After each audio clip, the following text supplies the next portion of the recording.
from Heartfelt Creative. So welcome to this week's episode of So in Common. I know, where am I? I'm obviously not in the studio.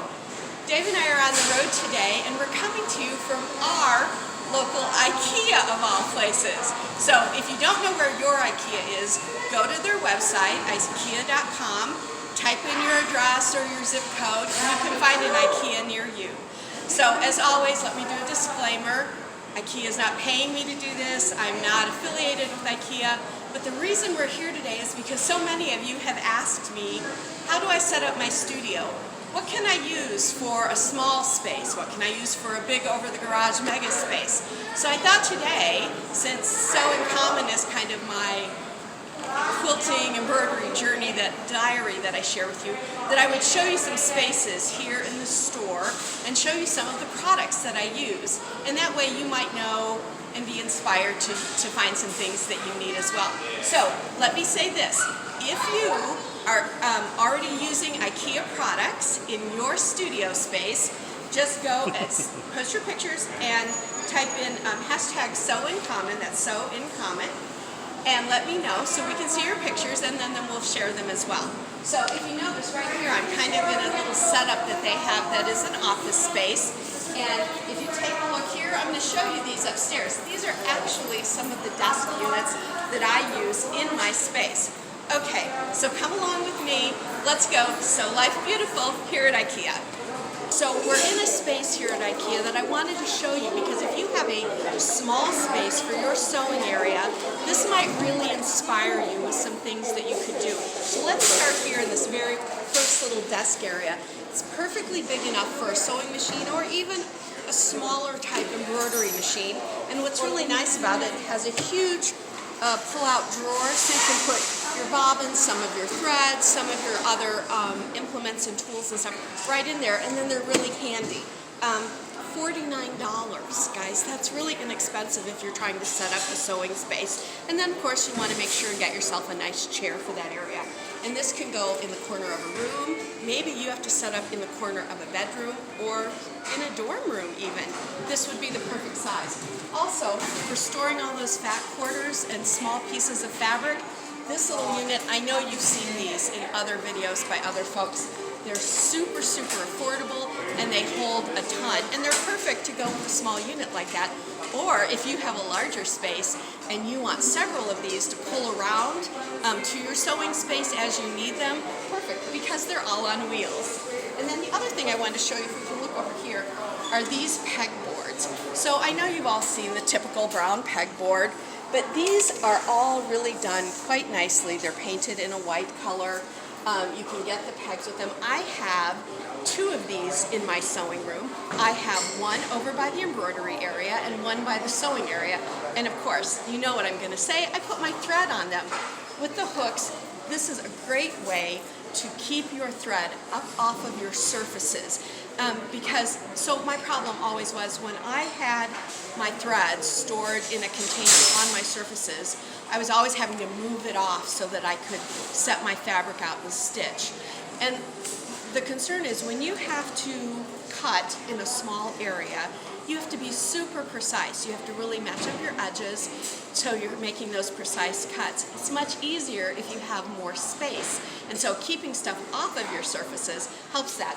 And that's what these can do for you. I will tell you though, if you use I-support thread or that type of a comb, these don't hold them very well. They will hold them, but you have to do them upside down.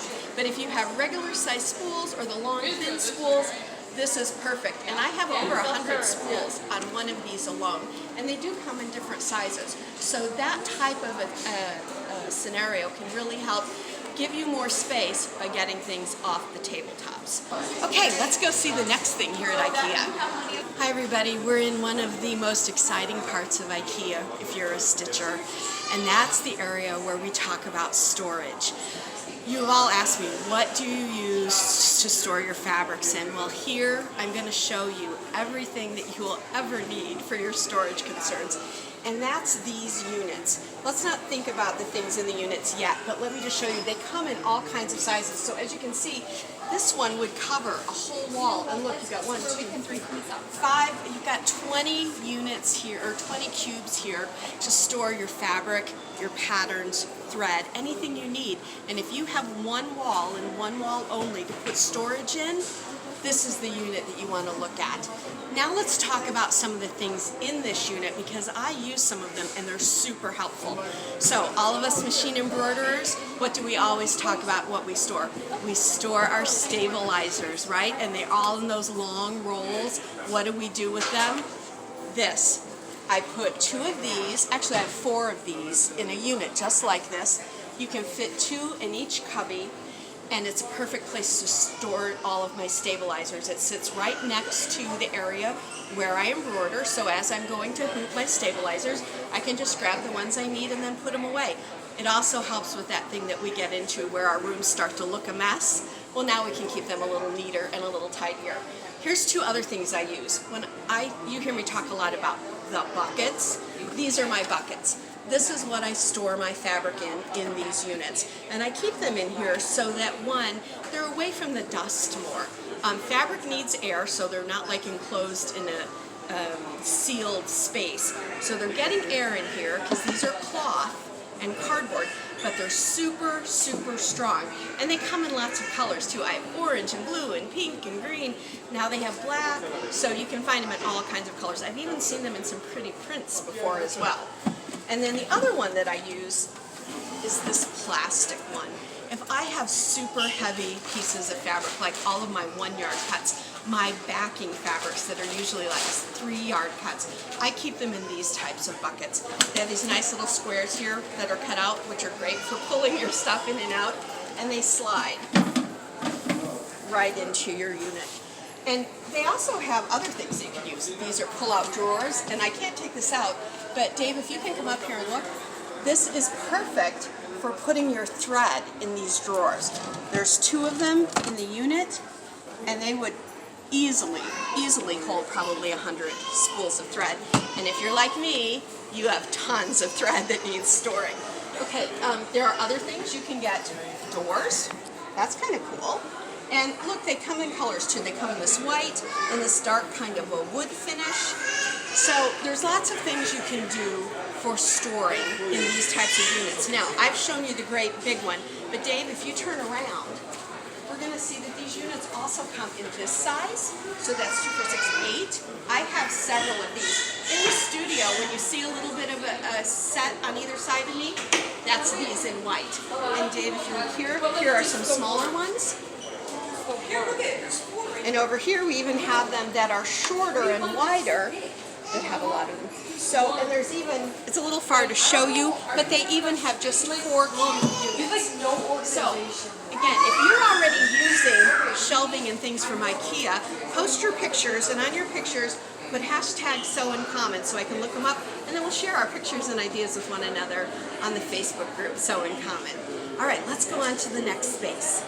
Hi everybody, so we're here in the area of IKEA that is set up for business, but I want us to think of it in a different way. I want us to look at these items for ways to set up our machines, either sewing or embroidery, and I want to show you what I have and kind of how I use it. So here is a desktop that, as you can see, you can sit this way and you can swing around to the side. This is the desktop that I use for my embroidery machine. So mine is actually flipped where this part is on the other side, because of course I'm a lefty. But I have my embroidery machine here. I keep my computer over here. I have this area of the desk that I use to work on and type and do that sort of thing. So if your embroidery unit is also your sewing machine, it's a combo unit, it will fit here perfectly. And this gives you a nice area to have everything all in one desk. But a lot of you have asked me, how does my desk go up and down? Because you've seen me quilt where this desk is up here. So let's come over to this side. Over here, this is a flat, straight desk, just a horizontal piece. It doesn't have that bend on it. And it would work beautifully too, because you could put your machine here, you can slide over to here to do your computer work.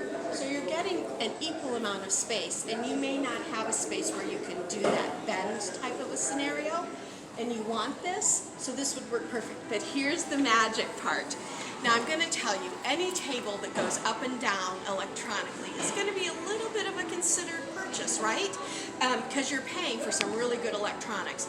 And let me just tell you, the way this all comes together and the way it's all connected, it is secure and solid. They even have a net underneath that holds all the wiring in there, so you're not worried about tripping over things and getting things tangled up underneath. But here's the magic. Just watch. It literally has a button set up right here. Dave, if you can come over here and show this. This set up right here. So the up button obviously takes it up, and this lowers it. So you can put it at any height you want.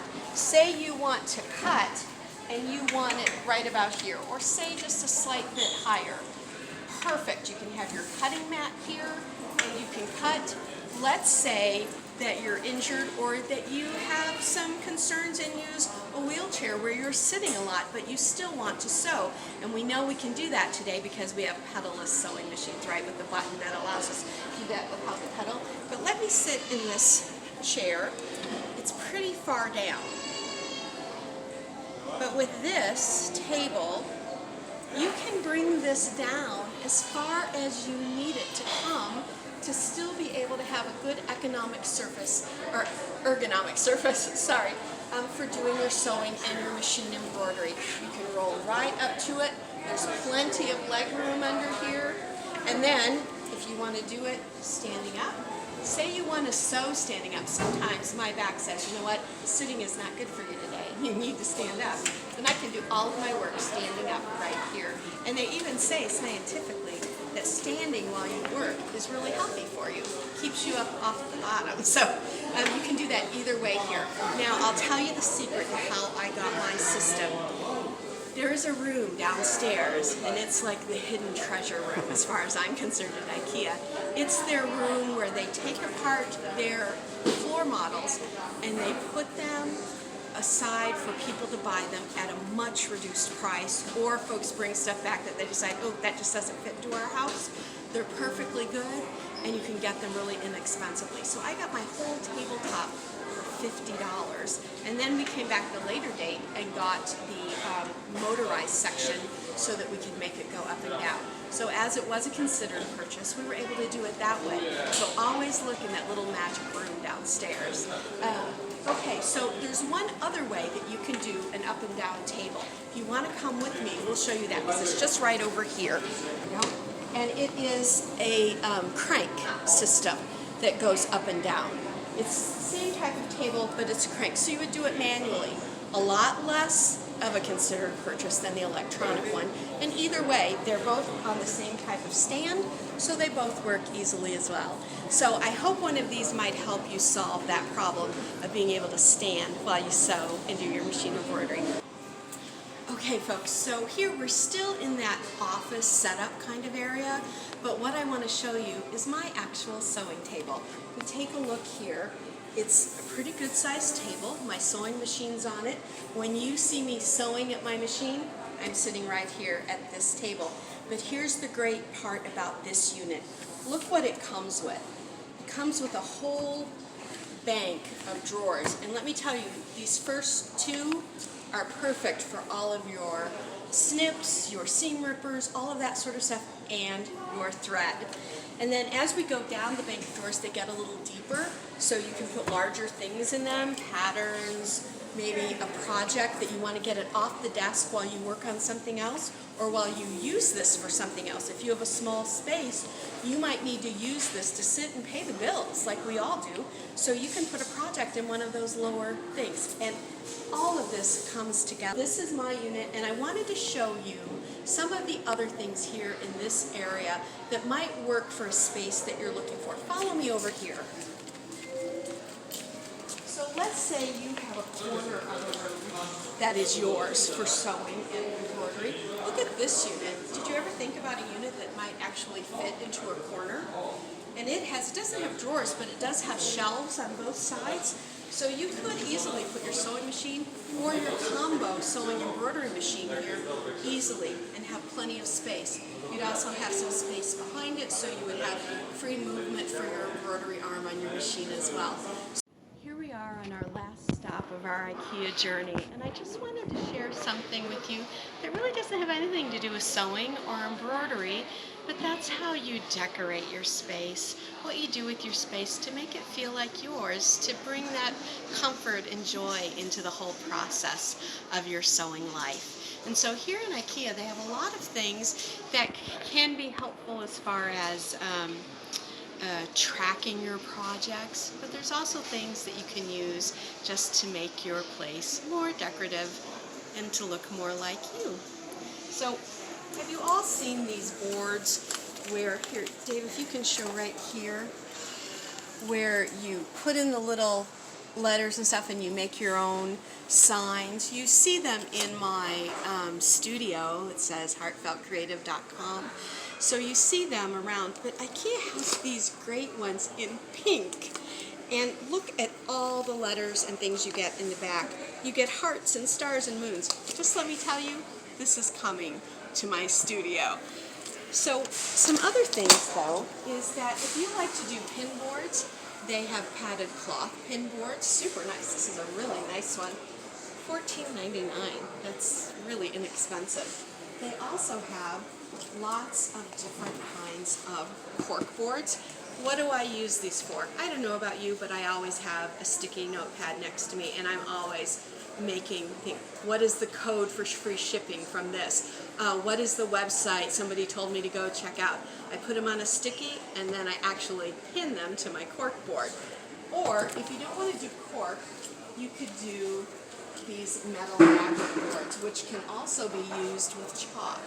So lots of things, and they even have chalk markers, erasers, white markers, magnetic clips, all kinds of stuff to set up your own. Oh, look here, we even have that board with the letters in a gray color if you wanted it more neutral color than pink. So all this stuff can be set up, and then there's one more thing I want to show you that IKEA is really great for, and that's their frames. So if you do nothing, this is your challenge. If you do nothing else this week, I want you to create one quilt block. It could be simple or really opulent and intricate, and I want you to get yourself a frame, not an expensive frame. I want you to get yourself a simple frame, and I want you to frame your block with that frame and hang it somewhere in your house. And every time someone comes in and says, wow, that's really a beautiful piece of art, you can say, thanks, I made it. Thank you for liking it. If you don't want to do a big one, you just want to set some small ones in your room, small frames. And many of them have them in colors or wood tones. So don't think that everything that you do as a quilter in regard to piecing your blocks has to be for a quilt. We know we do them for pillows. We know we can do them for tote bags. But have you ever thought about doing them for pieces of art? So this is how we sew life beautiful, ladies and gentlemen. Thanks so much for being with me today on our little IKEA journey. See you next time at Sew in Common. Bye for now.